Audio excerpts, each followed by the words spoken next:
Here's a question most people never stop to ask. When you become more self-aware, more controlled, more emotionally mature, who actually benefits from that? Because it's usually not you. Somewhere along the way, understanding the game stopped feeling like freedom and started feeling like work. You notice the dynamics now. You catch the tests. You manage your tone. You choose your words carefully.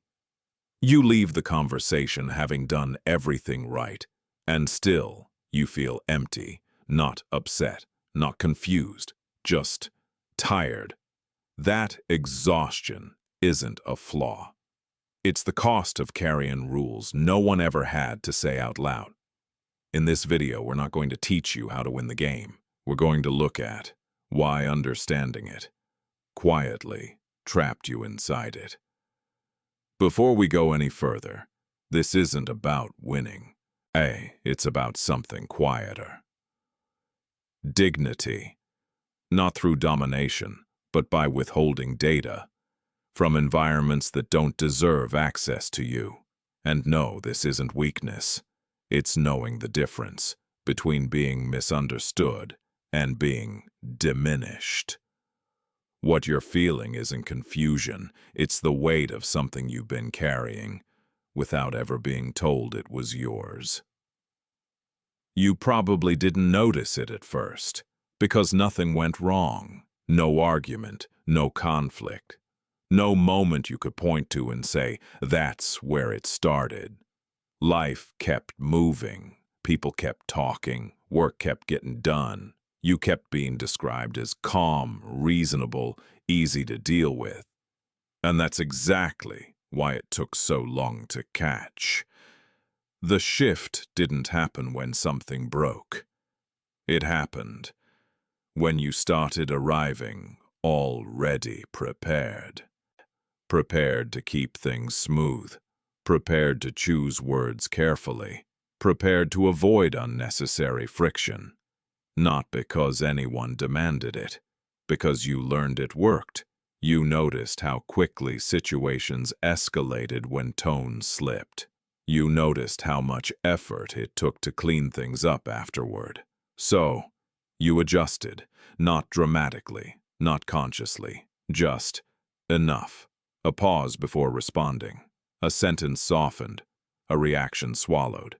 None of this felt like self-censorship. It felt like competence. You weren't suppressing yourself. You were being thoughtful, and that distinction matters. Because it's what made the fatigue so confusing. On the surface, you were doing everything right. You weren't being mistreated. You weren't being ignored. You weren't being disrespected. You were being engaged. And yet, after certain conversations, you felt the same thing. Not anger, not resentment. Just a quiet need to step away. Not to cool down, but to reset. That's the part that didn't add up. If nothing bad happened, why did it feel like something had been taken? You tried to explain it to yourself. This is just adulthood. This is what maturity looks like. This is the price of being aware. So you accepted it. You told yourself that being less reactive meant being more evolved. That feeling tired afterward meant you'd handled the situation well. But something about that explanation never fully settled, because growth is supposed to simplify you. This didn't. It made everything heavier, not emotionally, mentally. You started carrying context everywhere, who you're talking to, what they might mean, what could be misinterpreted, which version of you fits best here. You weren't responding anymore. You were calculating, and calculation done long enough starts to feel like work. Unpaid work. That's when the exhaustion stopped feeling random. It wasn't coming from conflict. It was coming from constant readiness, from never fully entering an interaction as yourself. from always arriving as a moderated version that wouldn't cause problems. You didn't lose your voice, you refined it, and refinement over time can become a cage if you never step outside it. This is where most people misdiagnose the problem. They think they need better communication, more clarity, better boundaries, stronger confidence. But none of that addresses the core issue. Because the issue isn't that you're unclear, it's that you've been doing too much work just to remain acceptable. And once you see that, the question changes. It's no longer, why am I so tired? It becomes, why am I carrying all of this by myself? There's a reason the most self-aware person in the room ends up carrying the most weight. Not authority, not power, responsibility, not because they were asked to, because they proved they could handle it. When you understand the dynamics, you stop needing instructions. No one has to warn you. No one has to correct you. You see the angle. You sense the tension. You adjust before anything spills. From the outside, this looks like emotional intelligence. From the inside, it's something else. It's internalized discipline. Discipline that doesn't come from rules or consequences. It comes from pattern recognition. You've seen what happens when things go sideways. You've watched misunderstandings grow. You've felt the cost of saying the wrong thing to the wrong person at the wrong moment. So you preempt it, not out of fear, out of efficiency. And efficiency is dangerous here because it hides the transfer of load. The environment stays calm because you are compensating. You're the one who translates, the one who contextualizes, the one who smooths the edges. Not because it's your job, because you're capable, and systems don't reward capability. They lean on it, especially when it doesn't complain. That's how discipline moves inside. You don't feel controlled. You feel responsible. And responsibility feels like character, until you notice the pattern. You're always the one adjusting first. You're always the one explaining intent. You're always the one keeping things from escalating. Not because others can't, and because they don't have to. You have already absorbed the work. This is why people who get it often feel more tired than people who don't. Ignorance gets rest. Awareness stays alert. But here's the part most people miss. Once discipline is internalized, choice disappears quietly. You don't decide when to regulate anymore. You default to it. Every interaction becomes something to manage, not consciously, automatically. You don't ask, do I need to step in here? You ask, how do I keep this from becoming a problem? And that question runs in the background of everything. That's why the fatigue feels constant, not because situations are intense, but because you never clock out. You're not reacting, you're supervising. Your tone, your words, your timing, even when nothing is wrong. This is where awareness stops being insight and starts becoming surveillance. Not surveillance by others, surveillance by the version of you that learned how to keep things under control. That version doesn't care if you're rested. It cares if things stay stable, and stability, when it's maintained by one person absorbing friction, always has a cost. You just don't see it until you stop doing the work. Your body noticed before your mind did, not as a thought, as a signal. A tightness before certain conversations, a shallow breath when a familiar tone appeared, a drop in energy afterward, even when nothing bad happened. You didn't label it at first, because there was no event to point to, so your mind kept explaining it away. Nothing's wrong. I handled that well. This is just being an adult. But your body wasn't asking for an explanation. It was responding to constant restraint. When regulation becomes the default, your nervous system never fully stands down. Not in fight, not in flight, just on. That's why the exhaustion feels strange. It isn't the tiredness of effort, it's the tiredness of holding back reactions, holding tone, holding timing, holding the urge to say what would have been simple. You're not doing too much. You're preventing too much from happening. And prevention has no release. Instinct is information. It tells you when something is off before you can articulate why. But when instinct gets overridden by evaluation, the signal has nowhere to go. So the body keeps it, it stores it as tension, as vigilance, as that quiet depletion you feel later when you're finally alone. This is where people make the wrong fix. They try to manage the feeling. More coping, more control, more handling it better. But the body isn't asking for better management. It's asking for less supervision. Moments where you don't preempt, don't smooth, don't translate yourself before anyone asks. Not confrontation, non-participation. Spaces where you don't regulate the room just to keep things comfortable. Because until regulation stops being automatic, no amount of insight will feel like relief. Relief isn't cognitive. It's what happens when the system no longer expects you to carry the load. And that's the pivot. Not toward expression, not toward dominance, toward withdrawing the effort that was never required of you in the first place. This is the moment where everything turns. Not because you gain leverage, but because you stop leaking it. Most people think withholding data means staying vague. It doesn't.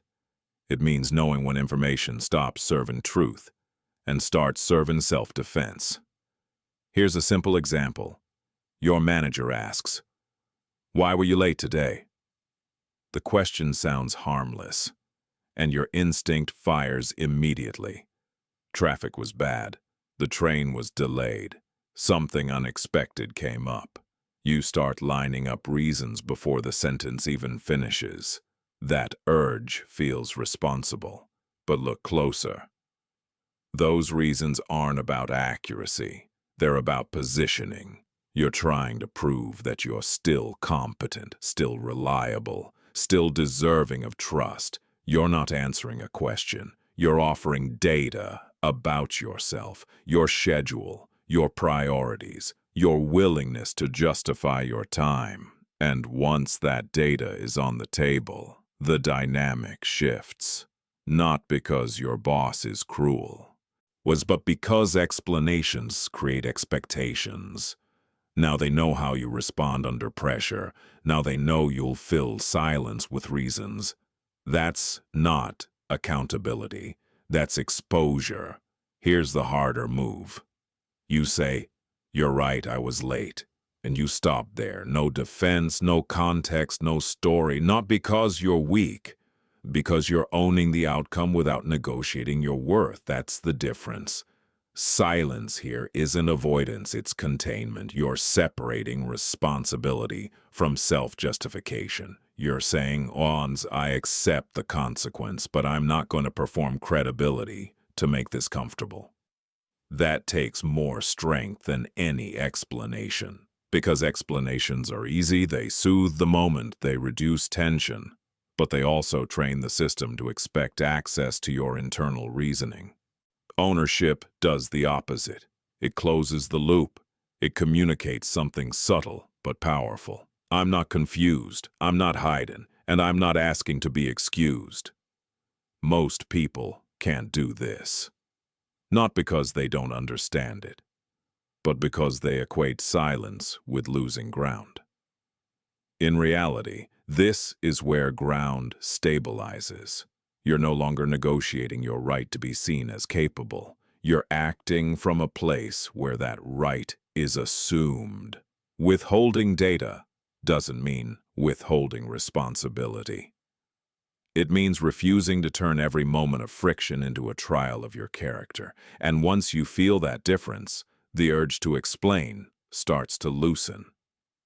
Not because you're detached, but because you finally trust that accountability does not require self-erasure. This is where most people get it wrong. They turn silence into a posture. Something to display, something to wear, a way to look detached, evolved, unbothered. That isn't dignity. That's avoidance with better language. Real boundaries don't perform, they don't announce themselves, they don't try to look impressive. They simply hold. Silence becomes self-betrayal when it's used to dodge responsibility. When you don't speak because you're afraid of losing approval. When you stay quiet because you don't trust yourself to survive disagreement. You can feel that kind of silence immediately. Your body tightens, your thoughts race later. You replay the moment and think, I should have said something. That isn't strength holding the line. That's integrity asking to be acknowledged. But silence becomes dignity when speaking would mean shrinking yourself to remain acceptable. When your words wouldn't clarify truth, but negotiate your value. When the explanation isn't about connection, but about keeping the peace at your own expense. Here's a simple example. An argument with your partner. Nothing explosive. They say, so what are you saying? That I'm wrong? You feel the pull to soften, to clarify, to make sure you're not misunderstood. And suddenly you're explaining feelings that weren't an accusation to begin with. Notice the shift. You're no longer sharing experience. You're defending your right to have one. That's the line. Silence here doesn't mean withdrawal. It means refusing to translate yourself into something easier to accept. Not to punish, not to control, but to stop participating in a dynamic that requires self-erasure as the entry fee. This is uncomfortable because it breaks a habit. You've been trained to believe that clarity always fixes things. That if you just explain better, everything can be resolved. But some dynamics don't want clarity. They want compliance. And silence, used correctly, is how you stop feeding that expectation. Not every misunderstanding needs correction. Not every tension needs resolution. Some moments need a boundary that isn't negotiated in real time. This kind of silence doesn't protect you from consequences. It accepts them. You may be judged, you may be misunderstood, you may even lose access.